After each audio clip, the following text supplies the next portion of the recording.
When an organic cyclic compound has two groups attached to the ring, we call those groups substituents, by the way. When it has two substituents attached to the ring, those substituents can either be on the same side of the ring or on opposite sides of the ring.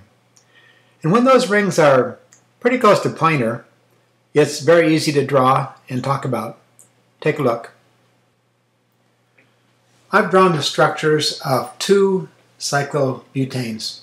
They're very similar. The difference is that in one, the top one, the substituents are on opposite sides of the ring. One is on a wedge, the other is on a dash. The bottom one, they're on the same sides of the ring. We need a way to name those compounds. It's simple. When they're on opposite sides of the ring, the relationship is called trans. It's a type of stereochemistry, spatial relationships. And when they're on the same sides of the ring, it's called cis.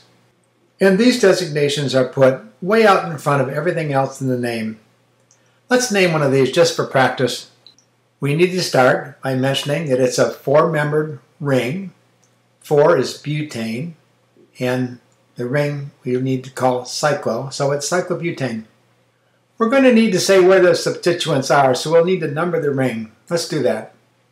We need a number starting with one of the substituents, and typically we'll start with the one that's going to come first in the name, and since chloro, C, comes before methyl, M, and we place these in alphabetical order, we'll call this carbon carbon 1, 2, and 3. We need to name the substituents, putting them in front of the cyclobutane name in alphabetical order, using numbers to show where they are. Let's do it. We won't put a number in front of chloro. It's understood to be 1. We only do that for rings. For acyclic compounds, we always use numbers. And we'll put in front of the whole thing the designation trans. The bottom compound is named exactly the same thing, except we put cis in front. And there you have it. We've named these two structures. They have nearly the same name, but we have a different stereochemical designation to tell us whether the substituents are on opposite sides of the ring or the same side. As I mentioned, when we're talking about planar rings, these designations are totally obvious, and the way to draw them using wedges and dashes works well. When we don't have a planar ring, we have a bit more interesting and complicated situation, such as disubstituted cyclohexanes. Take a look at this example.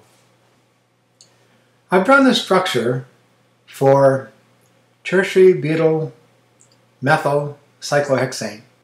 If we want to write the name exactly, it would be tertiary butyl 4-methyl cyclohexane with a stereochemical designation of trans. Let's write it. Dissecting this name, you see that the hexane tells us we're talking about 6 carbons in the ring. The cyclo tells us it is a ring. The methyl group and tertiary butyl group designate the substituents attached to the ring, and the 4 in front of the methyl tells us that's on the 4th carbon. Numbering with carbon number 1 being the carbon that has the substituent we're naming first, the tertiary butyl group. Butyl, B, comes before methyl, M, and we alphabetize according to butyl, not the tertiary. So it's butyl and then methyl. So we'll have 1, 2, 3, and the 4th carbon. And then ultimately, we need to have the stereochemical designator that tells us it's trans. Now, because we've talked about the conformations of cyclohexanes, we know the structure I've drawn here isn't a good representation of what we really have. What we really have happens to be 2 chair forms of the cyclohexane ring in rapid equilibrium. So we should draw those. Now we need to put the substituents on these 2 conformational representations, one chair and the other. Let's put the methyl group, since it's sticking up in this drawing, on this carbon sticking up. You could pick any carbon you want. It just happens to make it easy if I pick this one.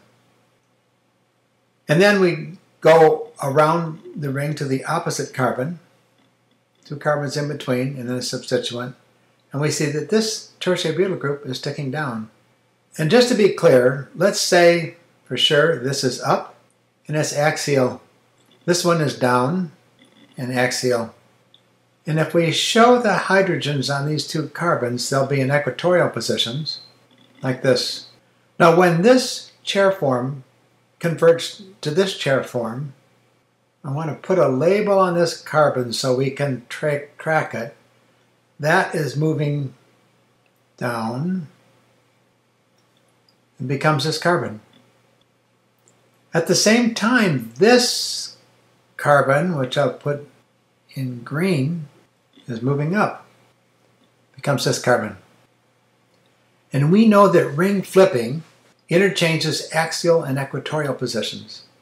So when we draw where the methyl group is, it has become equatorial because it was axial. And here's the axial hydrogen that was equatorial. And notice that it's easy to see this hydrogen, which is axial, is down. So this methyl is up, just like we drew here in this original representation. And when we look at the other carbon, that equatorial hydrogen became axial, and the axial tertiary butyl group became equatorial. It's still down, isn't it? And now it's equatorial.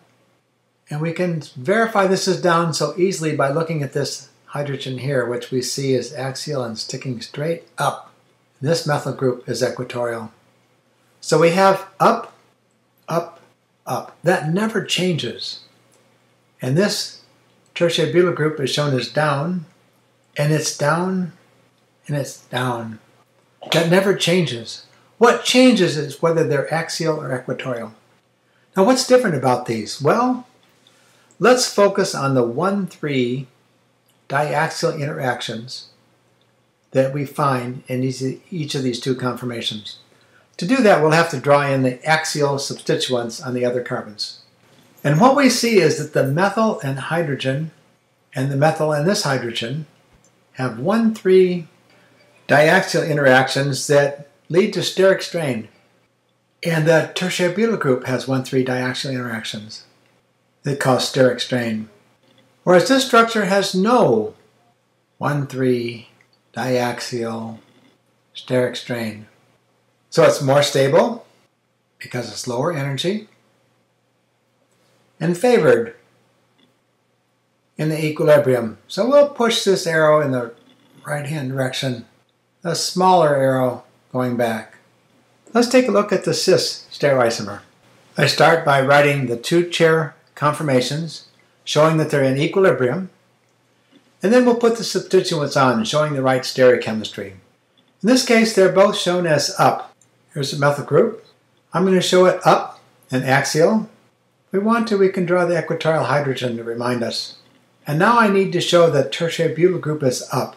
Skip 2 carbons. It needs to go on this one. The axial position is down. That's got a hydrogen on it.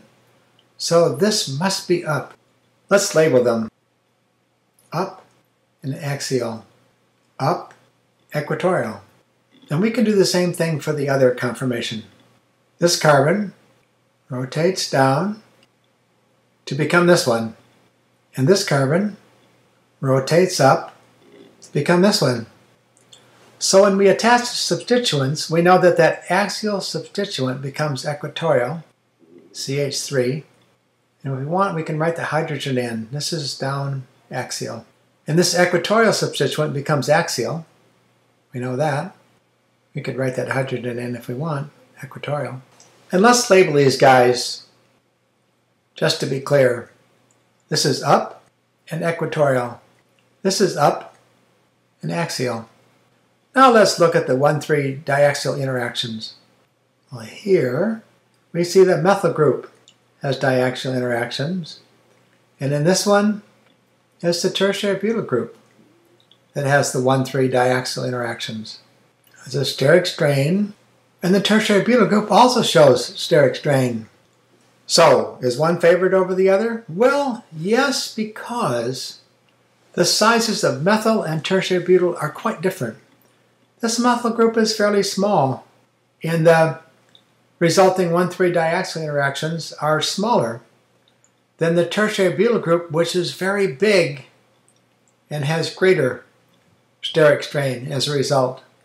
So, this one is lower energy, therefore more stable, and therefore favored. And when we write our equilibrium, we could illustrate that by writing a larger arrow in that direction and a smaller arrow in this one. Lower energy, more stable, favored. Lower energy because the 1,3 diaxial interactions are smaller, less steric strain, than in this case it involves the tertiary butyl group. Well, I suggest you do the same analysis for the 1,2 disubstituted cyclohexane and the 1,3 disubstituted cyclohexane, and in those cases also determine which of the two chair conformations is favored. When you compare all three, you'll notice an interesting pattern.